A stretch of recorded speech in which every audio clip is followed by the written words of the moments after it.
Hello, dear students. I am Dr. R.B. More from Department of Zoology, Yashwantrao Chavan Institute of Science, Satara. Welcome you for ICT lecture series which are arranged for you. Before going to the lecture, let us consider what syllabus you have to pass this year. In BSc 3 Zoology, 2 semesters are there, that is the semester 5th and semester 6th. In semester 5th, there are 4 papers along with the compulsory English. And in semester 6th, again there are 4 papers along with compulsory English. If you see the semester 5th, the 4 papers which are as follows. Here DSC 301. So this is the paper number 9. DSC meaning discipline specific course. Number is given 301 and the title of the paper is Comparative Anatomy of Vertebrate. Then paper number 10th is Developmental Biology of Vertebrates. Then paper number 11th is Economic Zoology and paper number 12 is the Immunology. Here Immunology A, then Animal Behavior B and Wildlife Conservation and Management C. It is written. So these papers, these are the choice based papers. Okay, so that is the animal behavior and the wildlife conservation. Okay, then for semester 6, again there are 4 papers. Here DSC 306 paper is the molecular cell biology and the animal biotechnology. The next paper 307 is biostatistics and the biotechnology. 308 paper, that is DSC 308, is related with the aquatic biology, and DSC 309, that is the last paper, whose title is the insect vectors and the diseases. There are 2 another papers which are given for your choice, that is the oceanography and the biotechnics. Here again you have to give the another paper, you have to study the another paper, that is the entrepreneurship based paper and compulsory English as it is. Now let us consider the paper number 9th for the semester number 5th. Here the title of that paper is the Comparative Anatomy of Vertebrates. Here this paper is for 30 hours duration and about 37.5 lectures of 48 minutes. These are allotted to this paper and 2 credits are given to this paper. Here totally there are 8 units. Unit number 1, it is related with integumentary system. Here you have to study derivatives of integument with respect to the glands and digital tips. Unit number 2 is the habitat and anatomical adaptations. Unit number 3 is the digestive system in relation to the brief account of alimentary canal and the digestive glands. Unit number 4 is the respiratory system. Here you have to study brief account of gills, lungs, air sacs and the stream bladder. Unit number 5 is the circulatory system. Here you have to study evolution of heart and the aortic arches. Unit number 6 is the urinary system. And here you have to study the succession of the kidney. In unit number 7, it is related with the nervous system. You have to study the comparative account of the brain, how the brain is developed in the vertebrates. Then unit number 8, it is the last unit and whose title is the sense organ. Here you have to study the comparative account of ear and eyes of the vertebrate. So let us learn the topic which is allotted to me, that is the comparative account of the digestive system in vertebrate. So this topic actually in the paper, it is the 3rd unit. Unit number 3, that is the digestive system. Here you have to study the brief account of alimentary canal and the digestive gland. So here certain points are written on this PowerPoint slide. That is the need of why the system is needed, then the introduction of the digestive system, which are various components and the basic pattern which are present in the vertebrate. So let us go in detail. As you know, the living body, it requires oxygen, water and food. Oxygen is obtained by our body with the help of the respiratory system. And water and food is obtained with the help of the digestive system. So this is, for that purpose, digestive system is needed. When you see the components of the digestive system, it includes alimentary canal and the digestive gland. Alimentary canal, it is long tube. We start from the mouth and it ends into the anus or the cloaca. So all along its length, it shows the variable diameter and it also shows the variation in the structure. It is also associated with the digestive gland, which includes the liver and the pancreas, as well as the salivary glands, the mucous glands, and other gland also. If you see the basic pattern of this digestive system, it is quite similar in the vertebrate. So before going to the detail, let us consider the embryonic development of the digestive tract. When you see the early embryonic alimentary canal and its development, actually it is developed from the endoderm. You know that in the study of the embryology, the three layers are there, that is the ectoderm, endoderm and the mesoderm. So from these three layers, the various organ systems are developed in the body.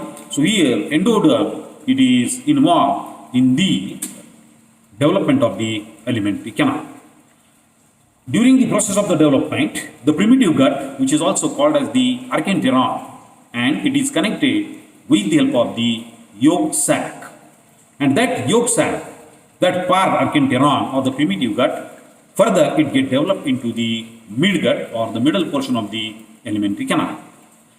Here, anterior part of this midgut, we call it as the foregut, and the posterior part of the midgut, we call it as the hindgut. The foregut consists of the various regions like the oral cavity, then the pharynx, esophagus, stomach, and small intestine.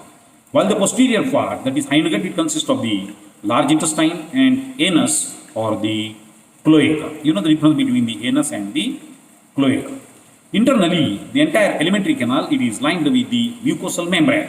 So that mucosal membrane, it is endodermal in origin, while the musculature, the different types of muscles are present along the length of this alimentary canal, that is the longitudinal muscles, then the oblique muscles, etc., as well as the circular muscles. So these musculature, along with the connective tissue wall, it is developed from the mesoderm, that is mucosa is endodermal in origin, and the musculature and the connective tissue, it is mesodermal in origin. Now, how the stomodium or the mouth is developed? Here, the invagination or the in-pushing of the ectoderm of the head, it leads to the formation of the stomodium. Stomodium, it is also called as the mouth. So, by that way, the mouth is developed. Further, the midventral or the caudal invagination, it leads to the formation of the procludium. This procludium, it is also called as the anus, or it may develop into the cloacal aperture. So this alimentary canal, it is very well developed in the vertebrate, which starts from the mouth and ends into the anus or the cloaca. So internally, it is a coiled tube and it is having a variable diameter, which starts from the mouth and it ends to the anus or the cloaca. The basic role of the digestive system is the ingestion, that is taking the food into the system, then the digestion, you know the meaning of the digestion, conversion of the complex non-absorbable food into the simple and the absorbable form with the help of the enzyme. The third function is the absorption. The digested food material, it is absorbed throughout the length of the alimentary canal to the mucosal membrane, and the final one is the egestion, that is undigested food material is thrown out of the body by the cloaca or by the anal aperture. So this alimentary canal, it is also having some associated organs, which includes tongue, teeth, and the oral gland. So these three structures present in the mouth cavity. Tongue, it is also provided with the taste buds, and the salivary glands, they are also opening into the buccal cavity. Then the teeth are also present. The oral glands, meaning it is also known as the buccal gland, which secrete the watery fluid into the buccal cavity or the oral cavity. Then another gland is the pancreas, liver, and the gallbladder, which is useful for the storage of the secretion of the liver. Let us consider the development of the digestive glands. As you know that there are two digestive glands which are present outside the alimentary canal. One is liver and another one is the pancreas. So let us consider first liver. So liver, it is the largest gland which is present in the body. It is developed from the single or the double diverticulum, which is developed from the floor of the embryonic duodenum. Further, these liver buds, it divides into the anterior and the posterior part. So that anterior part, it further develops to form the liver lobes, while the posterior part, it is get converted to form the gallbladder and the bile ducts. In vertebrates, the shape and the color of liver, it is variable. Say for example, in case of the human being, color of the liver, it is dark brown in color.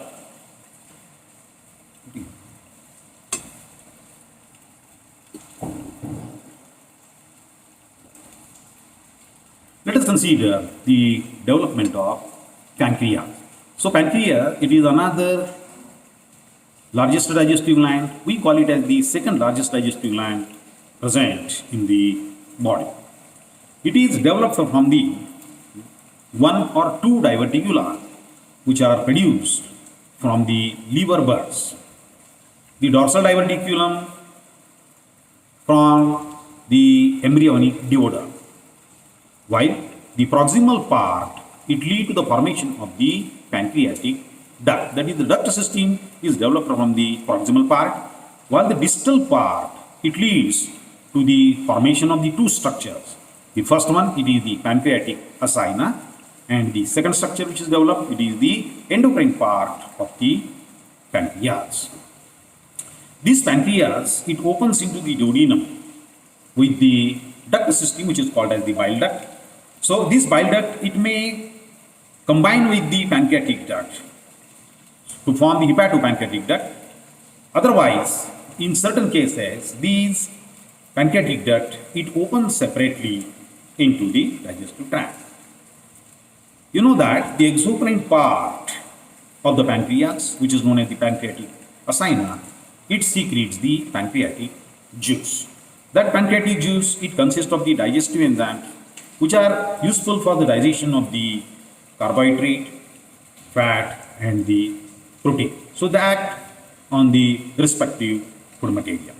And the endocrine part of the pancreas, it secretes the various hormones. So different types of three basic types of the cells which are present in the endocrine part, it include alpha cells, beta cells, and the delta cells. Alpha cells, it secretes the hormone glucagon. Beta cells, it secretes the hormone insulin, and the delta cell, it secretes the hormone somatostatin. This somatostatin, it is the growth hormone inhibiting hormone. It also